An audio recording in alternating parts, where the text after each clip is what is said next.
Hey there, it's Jason Wirch from frugalforless.com and welcome back. Today we're going to be covering keyword research, writing content, and getting traffic to your blog. So let's go over a quick overview of what we're going to be covering today. We're going to be covering what is keyword research tools, using Google and Pinterest for keyword research and using them as our main traffic sources, a keyword research demo, setting expectations, 3 tips to writing great copyright, getting traffic to your site, and some clear action steps that you can take after this video once you finish this tutorial. So this may seem like a lot of information, but I'm pretty confident we can get through it all. In any case, I'm going to walk you through everything step by step so you know exactly what to do. So let's get started with keyword research. So what is keyword research? So in a previous video, I stressed the fact that it's important to choose a blog niche that you're interested in, since it's going to be that much easier and will reflect positively on the tone of your blog.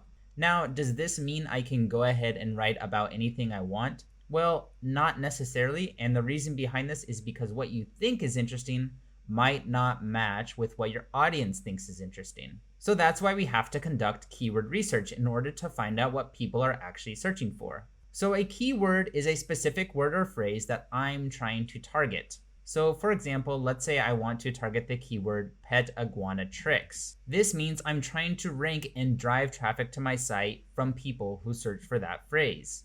So let's take my newly formed blog on pet reptiles as an example. It's a great topic and we've already discovered that a lot of people are searching for it. But what if I wanted to write an article specifically on how to train your pet iguana to do a backflip? So I've been training my iguana for months and months, and he finally managed to get a few inches off the ground. And I'm so excited about this that I'd love to share this information with my readers. However, it's possible that no one is actually searching for how to train their pet iguana on how to do a backflip, and that this particular topic might not appeal to most people. So that's why keyword research is important. You might be writing about a topic that no one else is interested in, so that's why we need to search for specific terms or phrases, or in this case, what's called keywords, that people are searching for. So once we find our keyword, we can create content around this keyword to attract our audience. What keyword research does is it helps us get our topic found in search engines. So whenever you produce content, search engines are going to scan through your site and use a specific algorithm to determine how it's ranked and how a specific article is ranked and for what keywords that they rank for. So when focusing on a specific keyword, it can help us rank for that specific keyword or phrase in search engines. So the next question is, how can we actually find what people are searching for or what they're interested in? So we can do keyword research by using keyword research tools. And these are online tools that help us find out keywords that people are searching for. So the best part is that a lot of them are 100% free. And just to name a few, there's Google Keyword Planner, Google Trends, Ubersuggest, Pinterest Keyword Tool, and the list goes on and on. There's literally tons out there.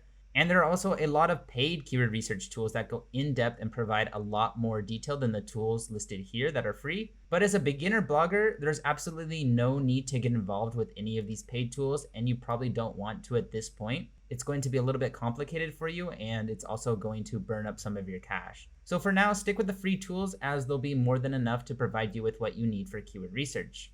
So as a beginner blogger, we suggest using Pinterest and Google as your 2 main sources for driving traffic to your site. One thing we do want to point out that most people don't think about is that Pinterest is a search engine and not a social media network. You type in specific words and phrases and you are shown results for whatever you typed in. However, unlike Google, instead of getting text results, you're given image results. That's the main difference. So the keyword method we're going to show you later on is very basic, and it's a combined keyword research method that will target both platforms of Pinterest and Google. And this way we can target 2 birds with 1 stone. One thing I do want to point out is that in this tutorial, we do try to target both platforms, Google and Pinterest, for driving traffic, and that may seem like a lot to a lot of you guys. And I know a lot of experts say that you should only focus on one. However, we're going to do both because we can lay the foundation for both Google and Pinterest without doing a lot of extra work. Now, I'm not saying we should do advanced keyword research for Google and advanced keyword research for Pinterest and put all of our effort into both of those. You should ultimately focus on one, and once you become an expert on one platform, you can go ahead and move your focus to the other one. But since it's not much extra work, we can do both at the same time, lay a strong foundation, and maybe we can decide later on which one is working for best. And it's not going to hurt as well. So let's say we start with both platforms, trying to drive traffic to Google and Pinterest. We get a little bit of traffic from Google, and we have a strong foundation for Pinterest already in place. So once we master Google, we can go ahead and move to Pinterest, or vice versa. So let's actually go into conducting some basic keyword research in this tutorial. So we're going to walk you through a very basic keyword research demo. So keep in mind, this is not a very solid keyword research method, and it's intended to help you achieve three things. We just want to give you a better understanding of what keywords are and to start getting used to them. It's a way for you to get used to using keyword tools and for you to build a strong foundation of conducting keyword research.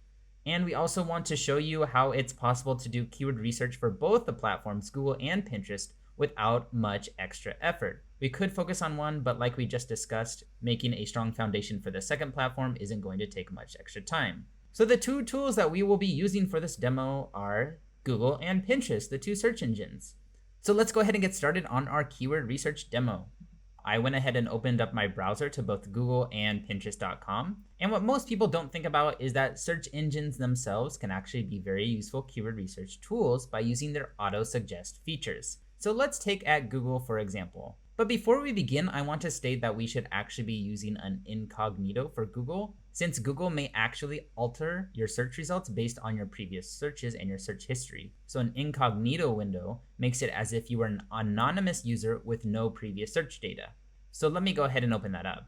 All right, so now I'm in my browser's incognito window. I'm going to go back to google.com, and here I am. So if we start typing a word in the search box, you'll see a list of terms that pop down.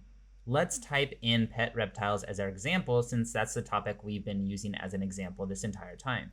So pet reptiles. We see that the first term that comes up is pet reptiles list. Then pet reptiles that eat mice. Then pet reptiles. Then pet reptiles Singapore, and so on. So the reason that Google is suggesting these terms to you is because based on real data, these are terms that people are actually searching for. If people weren't constantly searching for these terms, then Google would not have these in the auto suggest box. So let's try something else. How about how to raise a pet reptile? So I'm going to type that in, how to raise a pet reptile. So this is quite interesting. Google actually replaced my search term from how to raise a pet reptile to how to raise a pet snake in the auto suggestion box. This gives me the notion that not enough people are searching for my original phrase, and it's suggesting to the searcher that instead they search for the term how to raise a pet snake. So this probably tells me I want to change the word reptile to snake when actually selecting my keywords and selecting articles to write about. So I'm going to go ahead and write these possible keyword research items down in an Excel file to keep track, or maybe in my notes somewhere. So maybe I can write down how to raise a pet reptile, no, and how to raise a pet snake, maybe it's a possibility. So I can do the exact same thing with Pinterest. So I'm going to close out here, and here I am on my Pinterest account. So keep in mind that you will need to create a Pinterest account in order to use their auto suggest tool. So let me type in pet reptiles. And it shows up in their search auto suggest, so that's great. This shows that on both search engines, Google and Pinterest, that people are searching for the term pet reptiles. So this could be a possible keyword term for me, especially since it's being searched for on both platforms. So let's try another keyword that we found earlier. How to raise a pet snake. So interesting, it showed up on Google as an auto-suggest example, but it looks like not for Pinterest. So on my notes, I'm going to type in maybe it's a no for Pinterest and a yes for Google. So I may want to think twice about using this keyword, or I may want to move on and just try another one. All right, so hopefully this demo gave you a foundation about what keyword research is about. And again, this is a very basic method. So we'd like to set some expectations when it comes to keyword research. There's no surefire method for keyword research, and keyword research is more of an art rather than a science. The reason is because no one really knows the secrets behind the algorithms of search engines such as Google and Pinterest. If we all knew them, the secret would be out and there would only be one true keyword research method. So that's why when you search for keyword research methods online, you can literally find hundreds of different methods. And it's not necessarily to say that one is better than the other. It's basically which one works for you best and which one gives you the best results.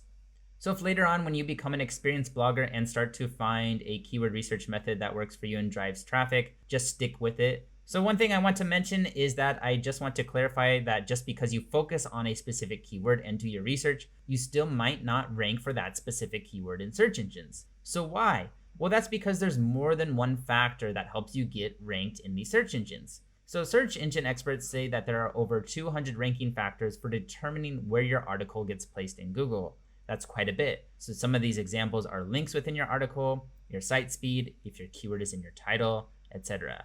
So covering all of these keyword factors is another course in itself, and we're not going to be able to cover them in this tutorial, but it's something we want you to keep in mind. But what we're going to do in this video is give you a solid foundation for what keyword research actually is so that you can later expand on your knowledge. So ranking takes time. So what I've generally found is that Pinterest is great for getting traffic more immediately, whereas Google is a long-term traffic source. So I've started up quite a few blogs, and sometimes it takes me up to 3 to 4 months to see any traffic with Google. However, with Pinterest, I usually see something within the first week. But nowadays, the majority of my traffic actually comes from Google, so I tend to lean toward keyword research more for Google and a little bit less with Pinterest because I just do a better job with it. In any case, just don't expect immediate results with any platform unless you use advertising or heavy promotion. So for those of you who really want to get into keyword research methods, we suggest finding a couple of experts in the field and following what they have to say. If they offer any courses, we say go ahead and take them.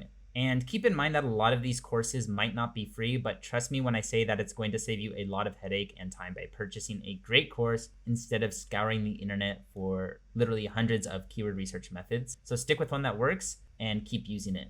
All right, and now on to content creation. We're going to be covering 3 tips for writing great copyright. So for a lot of beginner bloggers out there, there's one factor that usually deters people from starting a blog in the first place, and that's the fear of writing. So when people tell me they don't want to create a blog, I often hear the excuse that they don't have any writing abilities, skills, experience, or fill in the blank here. My response to all that? It doesn't matter. You will get better with time as long as you take the time to practice. So it may take a lot of writing to do so. So when I first started blogging roughly 5 years ago, I didn't know what I was doing and I didn't really know how to structure an article at all. Yet by comparing my very first article written and my most recent article written, I can tell there's an immense difference in quality, and I mean, it's huge. So how did I actually get good at this copyright thing? Well, it's by doing writing and lots of it. So if you don't have any writing abilities, experience, or skills or whatever, that's what it may take for you is just a lot of practice. And if this hasn't convinced you, I'm going to share you some secret copywriting steps that will give you a jump start to your writing game. So let's take a look at those 3 tips. That includes writing great headlines, coming up with a clear content structure, and keeping your content casual. All right, so the first thing we're gonna do is write headlines that rock. So headlines are extremely important because they're essentially what anyone sees before they enter your post. So whether it be on your blog's homepage or in Google, it's the first thing that's going to catch your reader's eye. That's why creating a great title can be extremely powerful and should not be overlooked. So what creates a great title? It's one that drives emotion and sends a message to the reader. So let's take a look at some examples of this. So going back to our reptile blog, I'm interested in writing an article about some really cool snake facts. So with the most basic phrase in mind, I decided to create the following title, Cool Snake Facts. So what's this title actually telling me? So it's telling me that this article has some facts about snakes and they're probably somewhat interesting.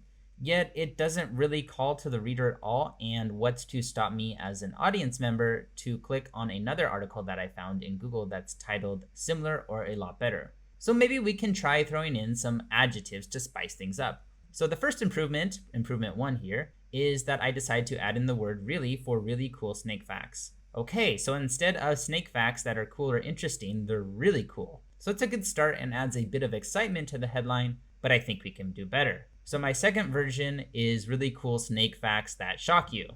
Now we have a title that we know is actually about snakes, but the facts within this article are probably ones that will send a small chill down my spine. So what this title does is it drives emotion to the reader and gives them some reason to click. But can we do even better? How about adding a number? And research actually shows that adding numbers to your titles get more clicks, and that's what we want. So I'm gonna make a few more changes to come up with the following. So my improvement on take 3 is 10 shocking snake facts you probably didn't know. So now we have a title that does a couple of things. It drives my curiosity since I probably didn't know about these facts, but it also kicks in some emotion since I know that these facts will be probably shocking. And to top it all off, the number 10 in front of the article will help me drive more clicks, and this also makes me more curious about what those 10 facts are. So what if you're not sure whether your headline grabs the reader's attention or not? So what I like to use is the Co-Schedule Analyzer tool that gives your headline a score of 0 to 100, 100 being the best. So let's take a quick look at that. All right, so here I am on the Co-Schedule Analyzer tool homepage. This tool is completely free to use, and we'll go ahead and have a link in the description for you to use. And it's great for determining your headline score and determining how effective your headline is. So I went ahead and put in 10 shocking snake facts you probably didn't know. So we can go through our score here, and it gives you a little bit more details of what you can do to improve your headline. So it says for emotional words, I have 0%, so I should increase the number of emotional words in your headline to improve your headline. So this is a great tool if you're getting started and you're not sure on how well you're doing with your headlines. All right, the next tip, clear content structure. So writing great content is really important, yet having a great content structure is just as important. So in order to make a piece of content go from great to incredible, you need to make sure that you have a clear guideline for your reader to follow. So breaking up text is one of the easiest ways to have a clear content structure. So what happens when you look at a large block of text, it's going to be extremely difficult to read when you have a paragraph of maybe 10 sentences, as opposed to a paragraph that maybe has 2 or 3 sentences. I'll show you what I mean by this with a quick example. So here's an example of an article on a site, frugalforless.com, and we can see that the text is broken up pretty well. It's pretty easy to read. But what happens when I take this same block of text and combine it? So here's what we get for the same article, but as you can see from this first paragraph, it's just a huge block of text and it's pretty difficult to walk through it. It makes my eyes tired and I want to leave the site right away. So make sure to break up the content in your site into multiple paragraphs. And usually I just have maybe 1, 2, and 3 sentences at the very most for each paragraph. So we also suggest using headers and subheaders and images to break up your content. Not only does it help out the audience by giving them more information, but it helps create a strong outline of your article. So this is another way to write great content structure. One of the best ways that I found to have a solid foundation for content structure is by simply looking at other bloggers' content structure that I admire. So I try to take some tips and tricks from other bloggers out there that I find it when their content is easy to read, that I go ahead and maybe investigate a little bit and see what they're doing, and then I try to implement that into my own writing. And you can go ahead and do the same. So go ahead and look at some other bloggers and see what they're doing and try to mimic them in a similar fashion, but at the same time try to be unique with your own style. All right, so keeping it casual, the last tip that we have for writing great copyright. One thing I do want to keep in mind when writing great content is to consider who you're writing for. So for most bloggers out there, you're most likely going to write in a casual style. Essentially what this means is that you should write as if you were speaking to someone. An easy way to do this and to focus on the reader is by continuously using the word you or your. This pulls the reader in since now the article becomes all about them. So we want to keep in mind that we're catering to whoever is reading the post. In order to back this claim up, some of the world's best authors write at a middle school level or lower. F. Scott Fitzgerald, one of the most popular authors of our time, writes below an 8th grade level. And according to contently.com, most adults can't even read past an 8th grade level, so therefore it would just make sense to keep our language casual, simple, and easy to read. So a good way to write in a casual manner is to do the following. Use an active voice, use simple words, use fewer adverbs, and shorten your sentences. A good way to get into your writing style is by looking at other bloggers and see what they're doing. So if you see a great piece of content that you particularly like, ask yourself why. What is this writer doing that keeps me so engaged? And what can I take away from this article that I can integrate into my own writing? So keep in mind that you don't want to copy other writers out there since you want to attract others with your own unique voice. But this is just a great way to get started and to help you thinking about catering to your audience in a casual manner. And you can also use the Hemingway app at hemingwayapp.com to check out what grade level your writing is at. So let's take a quick look at that. Again, I will have a link to this in the description below. And here we can see a sample of a piece of content. When we look at the side here, we see that the readability is at a grade level of 6. There's also some suggestions. It tells you how many adverbs, how many uses of passive voice, what phrases have a simpler alternative, and it even highlights them for you in this text. So this is a very useful tool. You can always copy your content once you finish writing it and paste it in here. But I found that once I get into the habit of writing in a casual manner, after some time, you probably won't need to use this tool as often. All right, now the fun part, getting traffic to your site. So we walked you through a basic keyword method for looking for keywords on both Google and Pinterest. And the reason we did so is that because for most new bloggers, they aren't really certain where their main source of traffic will be coming from. So for me, for example, when I started my blog, 100 of my traffic came from Google. 5 years later, I'm getting a little bit more from Pinterest, but I still like to focus my efforts primarily on Google. Yet I know a lot of other bloggers out there that get mostly 80% or more of their traffic from Pinterest. So it really depends what works for you.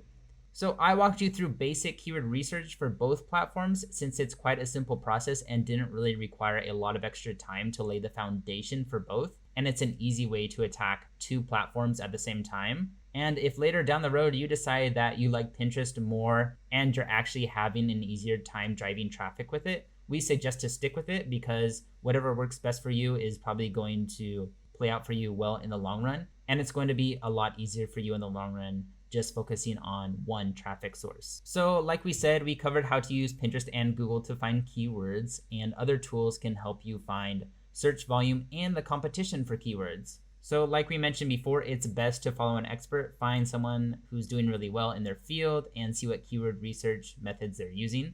And also find out where your audience is. A lot of people on Pinterest are mostly women. So if your audience calls for women, maybe you want to stick with Pinterest. But that isn't to say that there are sites focusing on men that aren't doing well on Pinterest. There are quite a few blogs out there that cater to a male audience that have done really well with Pinterest. So you may have to research a little bit and see what traffic source is best for your particular content. So like we said before, traffic from Pinterest is usually quicker and traffic from Google is usually much slower. It may take 3 to even 6 months to get indexed for your site if you are a new blogger. I find that usually I can get indexed within a few days from Google, if not one day, just because my blog is more well known and it's been around for a long time. So other forms of traffic that you can look into are YouTube, email, and advertising. There's also ebooks. There's courses you can promote. There's many different ways to drive traffic to your site. We just wanted to show you the most basic methods and how you can think about getting traffic to your site and how you can maybe consider getting started. All right, so now some real live action steps. So hopefully you've gained a thorough understanding of keyword research, or at least the basics of it. And if you're still not certain, do some research out there and get a better understanding of what it might actually mean. So we suggest investigate some keyword research tools that might work for you. There are a lot of free ones out there and there are a lot of paid ones out there. As a beginner blogger, you don't need something totally advanced, just something simple that works. Or maybe you find an advanced tool that works really well, but you just want to use one particular feature on it. That's totally fine. And we suggest using Google and Pinterest for your main sources of traffic. And ultimately, you want to focus on one since it's going to be a lot easier when you master one traffic source and then move on to the other. But it's not difficult to lay a foundation for both since it doesn't take much extra work. So again, eventually just focus on one traffic source once you find out which one works for you. So practice the 3 tips for writing great copyright: writing headlines that rock, great content structure, and keeping your writing voice casual. So research other traffic sources. Maybe you're interested in other ways to drive traffic to your site. There's plenty of ways out there, so go ahead and start getting into it. So hopefully you've enjoyed this video on keyword research, creating content, and getting traffic to your blog. This is Jason Wirch from frugalforless.com with the 5-day money making blog crash course. I will see you in the next video.